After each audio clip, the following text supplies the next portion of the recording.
Hello and welcome. This is Mouse Gunner, and we're back with some more of the Warlock of Firetop Mountain. And we're going to continue through the mountain with Arran Gottspeed. So we only have one direction to go, and that's northwards. The passageway leads into a square dungeon chamber. There are 2 doors in the eastern wall and 2 in the western wall. On the opposite side of the room, another passageway leads away north. The first door to the right is well used, and putting your ear to the keyhole, you listen and hear a man screaming for help from inside. Before deciding what to do next, you listen at the other doors as well. From behind the second door to the right, you hear a thumping sound on the wood. Hello? Hello? Not funny! Open door! The first door to the left is made of solid metal. Listening at the door, you hear the sound of tortured screams coming from within. Putting your ear to the second door to the left, you hear nothing. The orcs have obviously imprisoned some unfortunate souls. It is my duty to help them. Okay, so the first door on the right is the torture scream. Second door on the right was the person thumping on the door telling me to let them out. I think the first door on the left was some more tortured screams. I know there was at least something on the left, and then the last one I think was nothing. So we'll go to the first door on the right. This should be the madman. You can bolt the door and swing it open. A nauseating stench hits your nostrils. Inside the room, the floor is covered with bones, rotting vegetation, and slime. A wild-haired old man, clothed in rags, rushes at you screaming. His beard is long and gray, and he is waving an old wooden chair leg. Is he simply insane as he appears, or has this been some kind of trap? Okay. Well, threaten the old man into submission is new for this character, as he has the fearsome attribute, which is something that we haven't seen before. So I'm curious to see how this plays out, so we'll threaten the old man into submission. May not work in his crazed state. You shout a fearsome threat to the old man. Submit, fool, or taste my blade. The emaciated man drops his makeshift weapon and immediately runs towards the filthiest corner of his cell and huddles in it, shaking violently. Instantly, you realize you have gone too far. The old man has been pushed beyond his mental limit. This pitiful creature is terrified out of his wits. I shall get nothing out of him. Alright, so that was obviously the wrong approach, but I wanted to see how this new character and his mechanics worked in that situation. I felt like it would be the wrong thing to do. Alright, so we have opened the second door on the right where you can hear thumping. That I know is a goblin that has been locked in with some kind of beast. I don't remember if there was anything of benefit by going in there other than a fight. So I'm going to go ahead and go to the first door on the left where we hear the tortured screams. The door is not locked, it opens. The room in front of you seems to be a small torture chamber with various torture devices around the walls. In the center of the room, 2 small hunchbacked goblins are having their fiendish way with the dwarf, who is tied to a hook on the ceiling by his wrists. The 2 hunchbacks are poking and cutting him viciously with their swords. The dwarf lets out a final scream and falls silent. Eyes close. His captors make disappointed noises and look around angrily at you as if it were your fault that the dwarf has collapsed. You must act quickly.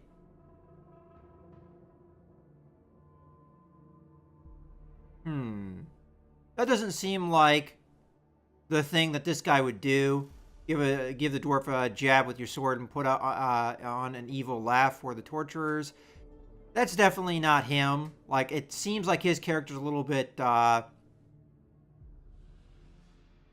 more, dignified. I don't know if that's the right word, but more honorable, I guess, would be the word I'm looking for. He wouldn't put on a ruse like this, so we're just going to go ahead and fight.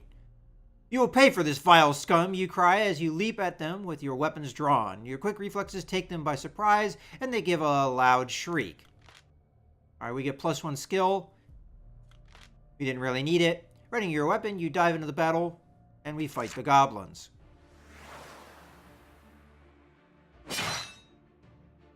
Alright, now goblins, we know how they move. Let's see if this guy's going to attack. It looks like he is going to attack. I'm fairly certain goblins attack diagonally. I am curious to see what happens if we do the twin charge strike here. Because I might catch the other goblin too, although as I said, goblins always move sidestep, so maybe not, but we'll see. Alright, so that one, this guy here attacks straight forward, and this guy attacks at diagonals. I missed if they were both going to attack me or not. I looked like they were going to move.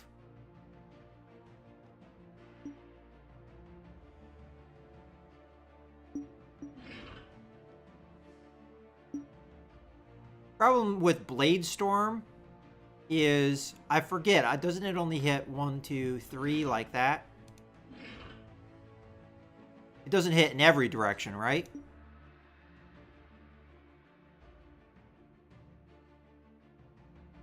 I'm going to try Blade Storm, facing in this direction.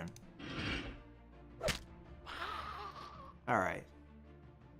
So, confirmed it does not hit behind.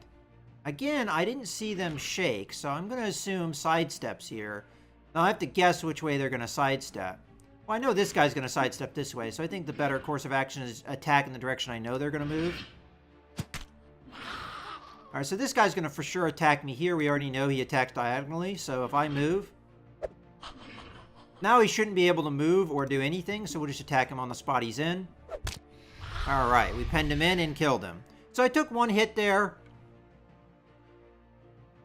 And some of that was just, learning how things worked. So the guys with the spears attacked diagonally. I didn't know that, so we kind of ran into an attack there.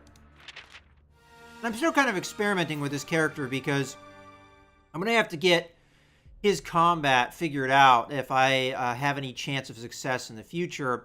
And his combat's a little tricky because it is very much more up in the face of the opponents. And the way his attacks work is he's more of a character that depends upon the enemies swarming him. And that's not really something I've seen yet. So it's been kind of tough figuring out how to implement his attacks properly. Alright, you cut down the dwarf with the last of his strength. He opens his eyes, looks at you, then looks downward. His eyes close again, and this time he breathes his last. You gently rest the dead dwarf on the floor. What will you do now? Well, search the dwarf. And I know where to look because I have encountered this event before. You feel that you haven't much time to search a dwarf before your presence will be noticed or the goblins will be missing. So we're going to go right to the feet. You decide to search the dwarf's boots. There appears to be nothing inside them, but one of them seems to be rattling. You take a closer look and inspect the heel. You find that it comes off. Out comes a small, smooth stone. We'll take the stone. As you pick up the stone, you notice that there is a dwarven rune carved on it. You have a feeling that this will be useful and pocket it. You decide to leave the torture chamber before you're discovered. Dekion Strom is who told me or figured that little bit out. Okay, we're not going to do the thumping. I think I'm just going to do the door on the left as the last door to look at. The door is unlocked. Opening it, you find yourself at the threshold of the orc's weapons store. A torch hangs from one wall, lighting up a small armory room stocked with swords, shields, helmets, daggers, breastplates, and the like.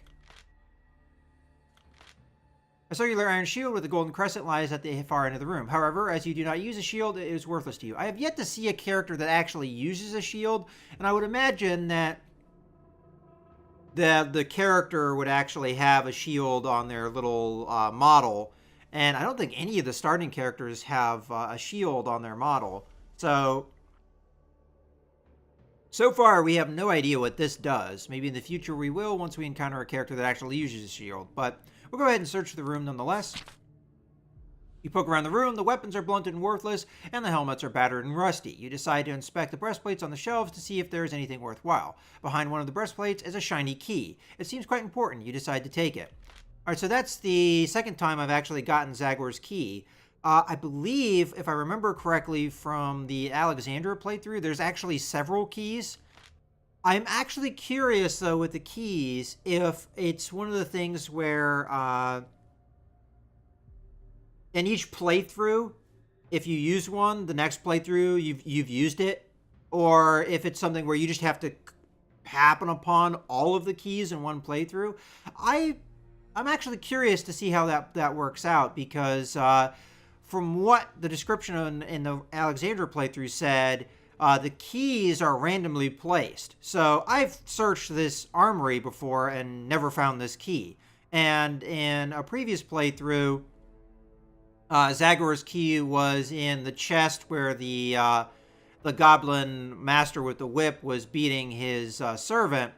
And that wasn't there with the Dekion Strom playthrough. And then there was another thing in the Dekion Strom playthrough where a character said, sometimes there's a key in this room, and I went in the room and the key wasn't there. So, again, randomly placed. So I would assume from that information that once you find a key, if you actually get to where Zagor is, you use the key, and then that is permanently used. So the next playthrough, you don't have to find that key again. But again, that's an assumption on my part, and we'll have to see.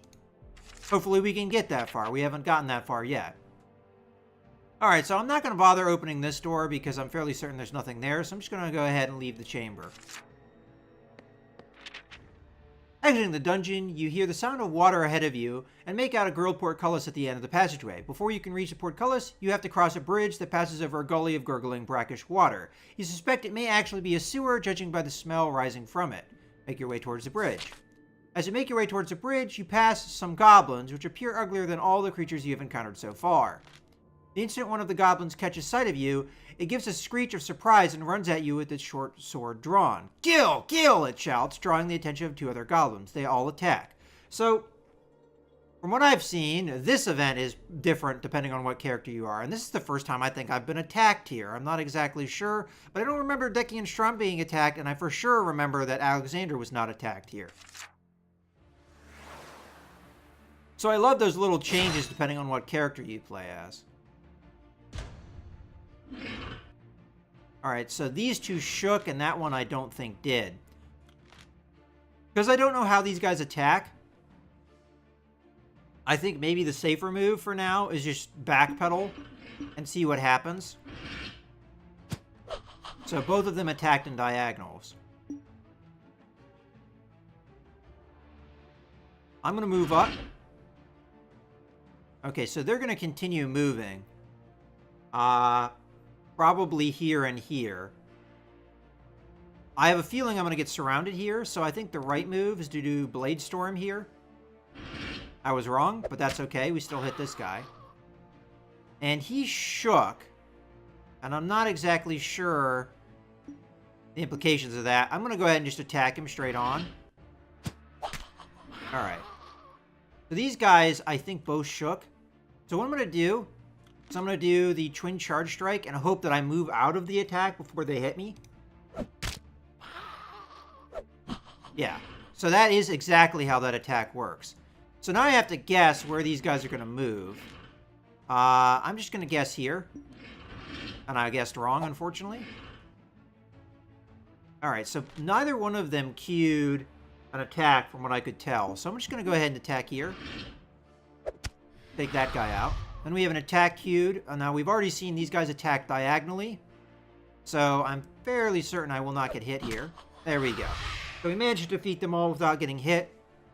And I'm getting a feel, I think, for the combat of Arran here. Alright, you've defeated the goblins. You arrive at the end of the passage, an iron portcullis blocks your way, and no amount of charging is going to budge it. On the wall to your right are two levers, and it seems likely these levers have something to do with the rising of the portcullis. We're going to pull the right lever. You hear a deep rumbling noise, and the ground begins to shudder. Slowly and noisily, the portcullis rises into the ceiling. It looks as though I have left the orc barracks. I think I've probably killed around 13 enemies. That's interesting that it keeps track. Without hesitation, you walk towards the junction, listening carefully. However, you hear nothing down either corridor. Alright, so I've been both ways, but I haven't been every single way that you could possibly go in those two directions. I think I'm going to go west because, no, actually east, because the rune might be important there. I'm going to go east. Cautiously, you creep along a passageway. After a short time, you reach a fork in the path. With the path continuing northwards, eastwards, you can see a bridge, a stone bridge. A broad stone bridge. Alright, so we can rest here, which I'm going to do. And we're going to just do a normal rest. There's no reason to eat any provisions because I only need 5 stamina, and that's exactly how much we're going to get. You sit down on the bench and rest for a moment. 5 stamina. Alright, I'm going to head north because I've not been that way before. Although I'm tempted here. I know what happens if I go east. And I'm fairly certain there might be a place where I can use the rune that I got from the dwarf. But I know if I go east, I think the bridge breaks. Whereas north, I have no idea what happens. But it looks like, from what I can tell, I'm not sure if there's another way we can go over to the right here and further east. But it looks like we go back west, which I'm not exactly sure if that's what I want to do. But you never really know until you do it. So we'll go ahead and go north. Okay, it looks like we have 2 possible choices. You follow the passage northwards, and some meters further on, a passage runs off to the west. It's just about big enough for a human to squeeze through. You can hear some frightened voices echoing off in the western passage. Not me first, you go! That's enticing. I kind of like that. So we're going to go ahead and go westwards. Looks like some goblins. You're under a large stony cavern with stalagmites rising from the floor. Aside from the tunnel you just entered, there is another tunnel leading out of the cavern. Sinister-looking cobwebs cover the floor and walls. 2 goblins are staring at this tunnel in absolute terror and clearly are too afraid to enter. They are arguing with each other over who is to go first. No, Gnurk, you first. I know Thez. Dead, you go. Boss say me, boss. You first. Me keep lookout. The pair are so busy with their argument, they have not even noticed your appearance. You could quite easily ambush them. I want to talk to the goblins, see what they have to say. You stride up to the stupid goblins and give a shout. The pair of them almost jump out of their wretched skins in fright. You raise your hands to show you mean no harm, and the goblins exchange looks. They go, us not go. They go, boss happy. A nasty smile oozes across the other goblin's face. Might get killed, boss happy. A pair of them face you, unaware that you have heard everything they have said. You, go in tunnels, firetop spiders. Very bad. Killed Thez.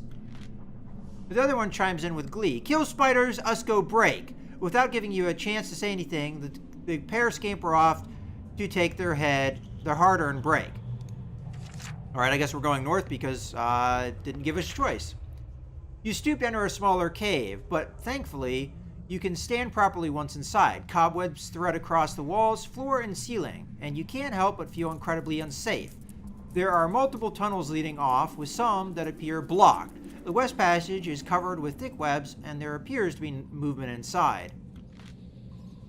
The only other thing of note in this cave are the corpse of a goblin. It is partially wrapped in webbing. That might be a bad idea to search the body. Spiders usually can sense vibrations through webs if that vibration carries to a web that they're sitting on. So that could alert them. Otherwise, I could head west, or I could head northeast. I'm going to search the body, though. Nothing ventured, nothing gained.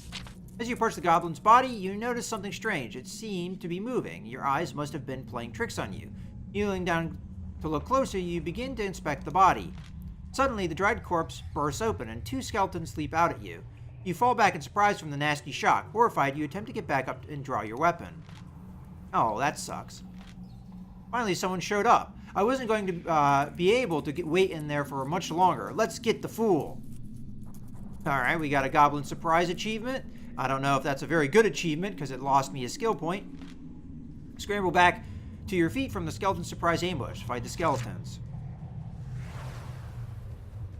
Alright, well, I'm not too familiar with skeletons, so I'm not exactly sure how they're going to fight.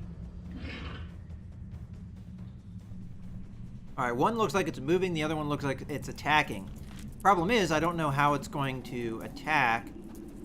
And I think probably the safer move here is just do a normal attack here. Alright. I kind of assumed that it might do something like that. Okay, so both of them are queued to move, so I'm going to go ahead and do my twin charge strike here. Probably hit both of them.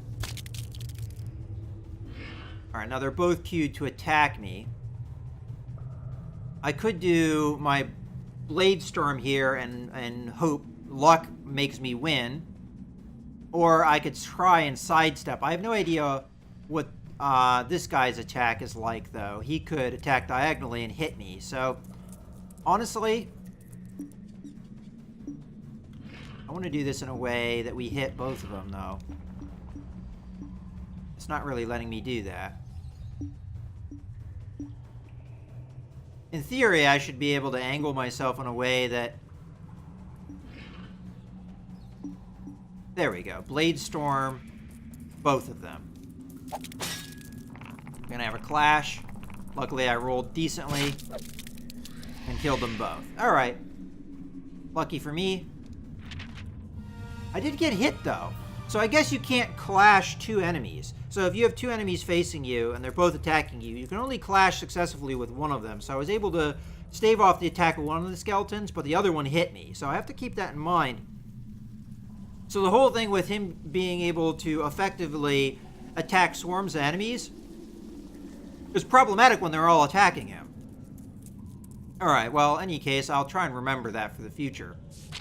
With a skeleton smash, you take a moment to catch your breath. You're still quite shaken from the shock. What is left of the goblin still lies on the ground. Otherwise, you could leave the cave before you encounter any other nasty surprises. Well, we're going to go ahead and search the goblin's remains. Ever so cautiously, you once more kneel down to the remains. This time, however, there are no surprises. You search over the body and discover a cork bottle filled with a liquid. Okay, we'll take the bottle, but it's unlikely we'll know what it is. You take the bottle and instantly cry out in pain. It's a bottle of acid and it's leaking. Well, that's lovely. We just lost another point of skill. Oh, crap. With nothing else of interest in the cave, you decide where to go next. Alright, we'll head northeast. Losing that much skill is really bad, because that's what, the clashes... That's what affects them. You enter the cavern and look around to see dozens of stalactites and stalagmites bordering the perimeter. Numerous drips can be heard, and in the far corner is a very large sticky cobweb. It is littered with bones and other detritus, presumably from unwary victims of a creature that calls it home. Near the back of the cavern, you also come across a pair of boots, which seem to have been made quite recently. Alright, we'll try on the boots. Again, nothing ventured, nothing gained. The boots are well fashioned, using deep red leather. They are much sturdier than your own and fit well. You try a few steps, but are horrified to find that you have become clumsy in boots, and the boots seem to be gripping your feet with considerable force. Well, that's lovely. As you struggle to free yourself, you hear a crack and a smash as a stalactite falls from the roof. You crane around to see a large black shape-shifting towards you. As it approaches, you turn cold. Uh-huh. So that was a trap, I guess. Several meters away, a giant spider, at least 3 feet across, advances toward you on spiny legs. Mandibles clicking nervously in anticipation of its next meal. You draw your weapon to defend yourself as the giant arachnid stalks you. Okay. So we've not been particularly lucky with events, but also we've learned this path maybe a little bit better. Alright, so this thing is attacking me. I think the safe move here is to sidestep. Yeah, I kind of figured. So that was the web. It looked like it just queued another attack. I'm going to assume that I'm safe where I am. I'm just going to go ahead and just do a normal attack. Yeah, okay. I kind of figured something like that might happen. Alright, so now it's going to move. We could do a number of things here.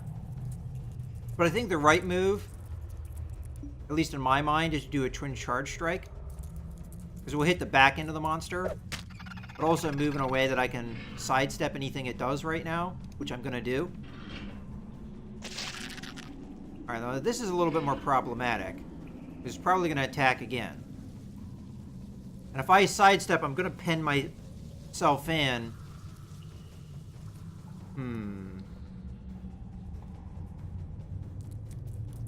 Alright, we'll Blade Storm it.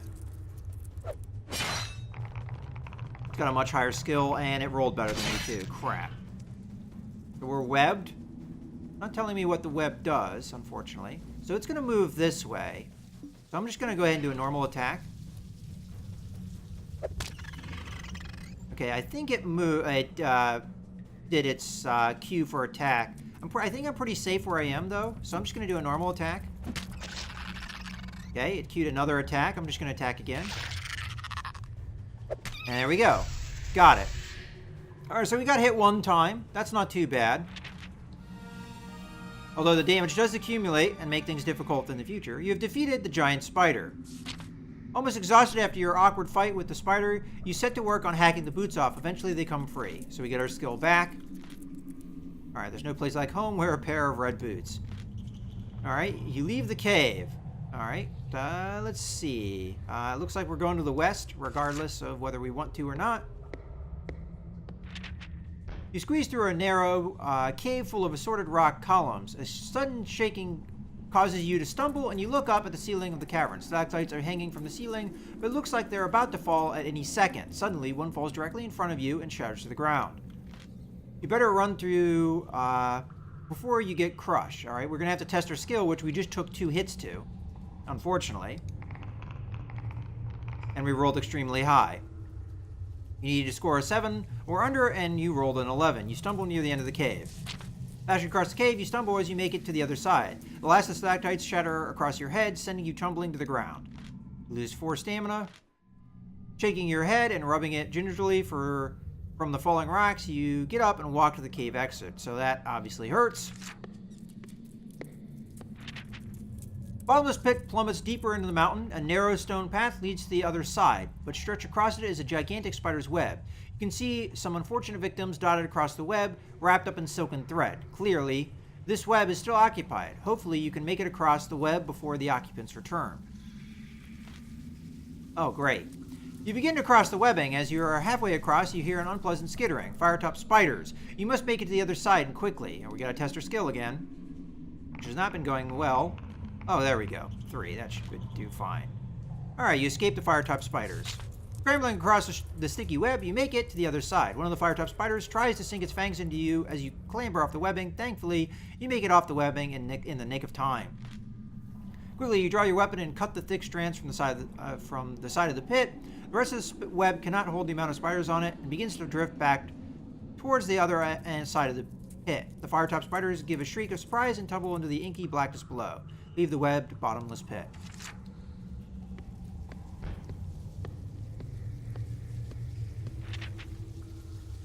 Alright, so it looks like we kind of curved around there. We're in a large cavern with a natural pool of water. Stalagmites have formed naturally, rising from the floor. There are a number of exits, some of which are blocked. While you have surveyed the area, you have failed to notice the 3 firetop spiders, which are now almost on top of you. Their mandibles glisten as they close in, eager for a feast. Fight the firetop spiders. So that's what would have happened if we had gone west anyway.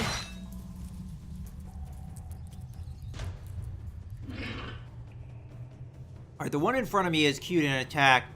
And again, I don't know what it does as far as attacking. So if it attacks straight, I'll get hit. If it attacks over here, I'll get hit if I try and move. So again, I think the safe move here is just attack straight ahead. Now clearly, we did get hit there, but I rolled high, so... Alright, so it's going to move, but I don't really know how it moves usually. So I'm just going to move as well. We'll just kind of see what happens here. Oh, never mind, it did a Q attack. I didn't see it shake this time, so... I'm going to make an assumption here that it's moving here. No.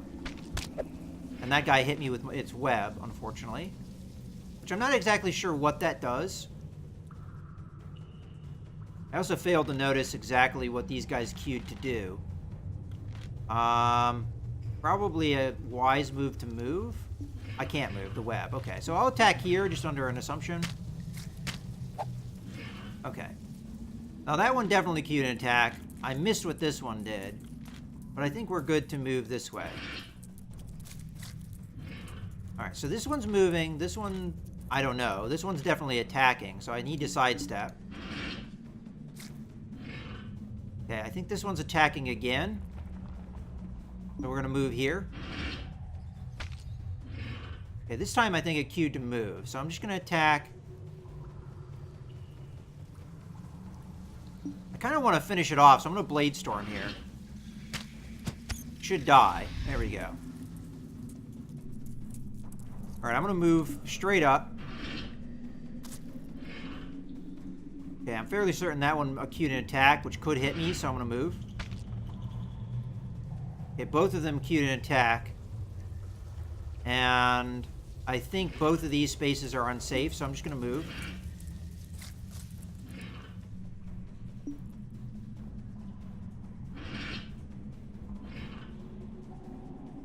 I think this one queued an attack. I saw it shake, so I'm just going to go ahead and do a normal attack.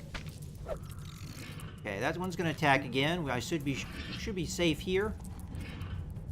Okay, I think it's going to move. At least, I think it is. Let's going to go ahead and just do a twin charge strike. Okay, so they move backwards. Oh, that's not how I wanted to do that. Let's go ahead and attack here. So they either move backwards or forward. All right, so it's going to attack there. So I'm just going to attack it. There we go. All right. I think I figured out the spiders there at the end of that fight. All right, you defeated the Firetop spiders. And I think, as a matter of fact, I'm going to put a cut here. So I hope you guys have enjoyed. This is Mouse Gunner signing out.